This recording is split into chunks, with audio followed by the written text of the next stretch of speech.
हाँ अमित, हो ये रहा है कि अमेरिका हमेशा से ये कैपिटलिस्ट कंट्री रहा है। दुनिया भर में सामग्री और सर्विस दोनों बेचता रहा है।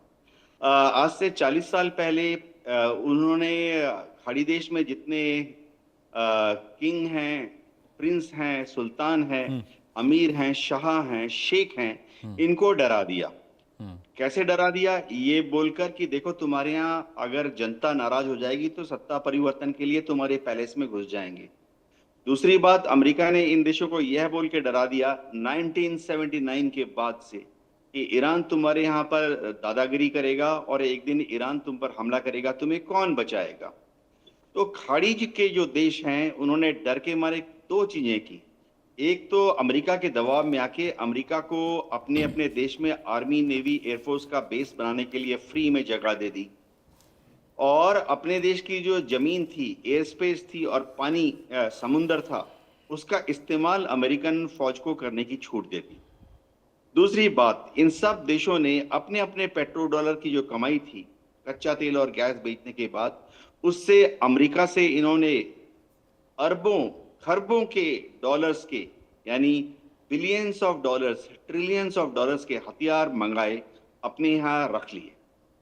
क्यों? क्योंकि अमेरिका ने कहा कि हम इन हथियारों की मदद से तुम्हें तुम्हारे दुश्मन से, जैसे कि ईरान से, बचाएंगे। अब खाड़ी देशों में जो ये हजारों अमेरिकन ट्रुप्स हैं, पहले भी ये देश अमेरिका को इनडायरेक्टली उसका खर्चा देते रहे हैं। कैसे? जैसे ही ये लोग खाड़ी देश में आते हैं अमेरिका के फौजी, तो इनके रहने सहने का जो भत्ता है वो पहले भी अमेरिका खाड़ी देशों से वसूल करता था। अगर हम याद रखें, खाड़ी देशों को इसकी आदत भी पड़ी हुई है। पाकिस्तान के भी तो 14,000 ट्रुप्स अभी सऊदी अरेबिया में हैं, और सऊदी अरेबिया पाकिस्तान के इन 14,000 ट्रुप्स का पूरा वेतन, भत्ता, एक्स्ट्रा अलाउंस, इंश्योरेंस सब सऊदी अरेबिया पाकिस्तान को पे करता है। अब तो डोनाल्ड ट्रंप और भी ज्यादा बहादुर बन गए हैं। उन्होंने देखा कि अच्छा, ईरान ने तो वाकई खाड़ी देशों पर हमला कर दिया है, अब खाड़ी देशों को और भय दिखाओ। तो पिछले 2 महीने में खाड़ी देशों को भय दिखाकर अमेरिका ने $6.5 बिलियन के एडिशनल हथियार बेचने के कॉन्ट्रैक्ट साइन करवा लिए हैं। इससे तो अमेरिका की जो मिलिट्री इंडस्ट्रियल कॉम्प्लेक्स है उसके पौ बारह हो गए।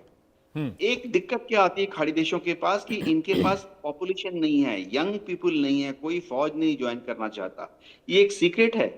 खाड़ी देशों में ये जो इनकी अपनी पॉपुलेशन है, कोई भी 18 साल का युवा फौज नहीं ज्वाइन करना चाहता। क्यों ज्वाइन करेगा? पेट्रोल डॉलर की वजह से वहां हर घर में कारें खड़ी हैं।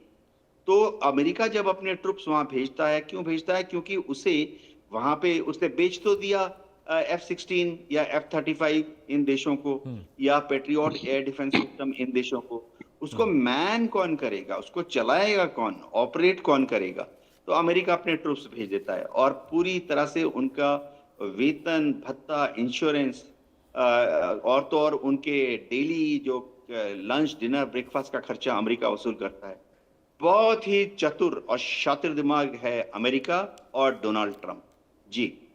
ऑलराइट सर, मैं डॉक्टर अजिताभ के पास जा रहा हूँ। अजिताभ सर, अभी हम लोग एक दिन पहले, 2 दिन पहले डिस्कस भी कर रहे थे कि अमेरिका के लिए अब क्या रास्ता है, क्या युक्ति है ईरान को घेरने की। तो दुनिया के सबसे बड़े रियल स्टेट डेवलपर, दुनिया के सबसे बड़े रियल स्टेट टाइकून ने एक रास्ता निकाल ही लिया। और अब देखिए, ये जो कतर, यूएई, बहरीन और सऊदी अरब, इन्होंने वहाँ पर अरबों डॉलर इन्वेस्टमेंट का प्लान भी कर लिया है। तो भाई देखिए कि अब खर्चा भी निकल जाएगा, इन्वेस्टमेंट भी हो जाएगा, कमाई भी हो जाएगी। और ईरान के लिए बहुत मुश्किल आ रही है सर, क्योंकि अगर ये 5-6 देश अमेरिका के साथ खड़े हो जाते हैं तो ईरान पर एक डिप्लोमैटिक प्रेशर जरूर पड़ेगा। देखिए अमित जी, सबसे पहले तो ये राष्ट्रपति ट्रंप की ढुलमुल नीति है, वो पलट जाए कब ये कहना मुश्किल है। और इस पे भी अगर अगले घंटे और अगले दिन कुछ चेंज कर लें तो उससे कोई आश्चर्य नहीं होना चाहिए, क्योंकि गल्फ के देश, जो खाड़ी के देश हैं, ऑलरेडी ऐतिहासिक रूप से अगर देखिए तो अमेरिका और यूरोप में ही उनका सबसे ज्यादा व्यापार और इन्वेस्टमेंट होता रहा है सालों से। चाहे आप देख लीजिए, उनके एयरलाइंस हैं बोइंग और जो आप कह रहे हैं, सारे वहीं से खरीदते हैं। और गल्फ के देश एयरलाइंस के क्षेत्र में बहुत ही दुनिया में डोमिनेट करते हैं, चाहे एमिरेट्स की बात हो, कतर एयरवेज की बात हो, सारे सऊदी एयरलाइंस की बात हो, तो वो एक तो उनसे खरीदते हैं। दूसरा, जैसा देवनाथ जी ने अभी बताया, वेपन्स का ह्यूज वो वहां से क्वांटिटी ऑर्डर होती है, और ये सारी कवायद ऑयल फॉर सिक्योरिटी के नाम पे है कि तुम हमें ऑयल दो, हम तुम्हें सुरक्षा देंगे। तो ऑलरेडी वो टैक्स वहां ले रहे हैं। दूसरी तरफ जो इन्वेस्टमेंट की हमने बात की, पूरी जितने बड़े बड़े क्लब हैं यूरोप में, अमेरिका के सारे, जैसे फुटबॉल क्लब का एग्जांपल दूं, सब में इन्वेस्टमेंट खाड़ी के देशों का है। चाहे टूरिज्म, होटल इंडस्ट्री हो, टूरिज्म हो, हॉस्पिटैलिटी इंडस्ट्री हो, यू नेम इट, वहां पे इनका इन्वेस्टमेंट है। बड़े बड़े हैरोड्स जैसे मॉल है, वहां पे इनका इन्वेस्टमेंट है।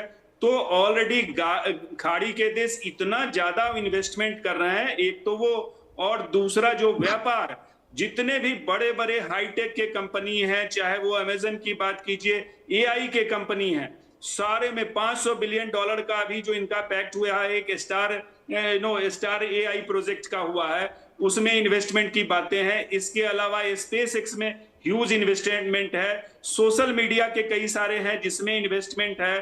तो इस तरह से आप देखिएगा तो ये बहुत बड़ा इन्वेस्टमेंट ऑलरेडी गल्फ के देश वहां कर रहे हैं, और वहां की कंपनी भी लाखों लाख करोड़ों अरबों डॉलर वहां से गल्फ के देशों से कमा रही है। ऑयल गैस की कंपनी जो अमेरिका और यूरोप की है, वो ऑलरेडी यहाँ पे इन्वेस्ट करते हैं और इससे गाढ़ी कमाई करके ले जा रहे हैं। तो इस तरह से जो ऑलरेडी कमाई हो रही है, उससे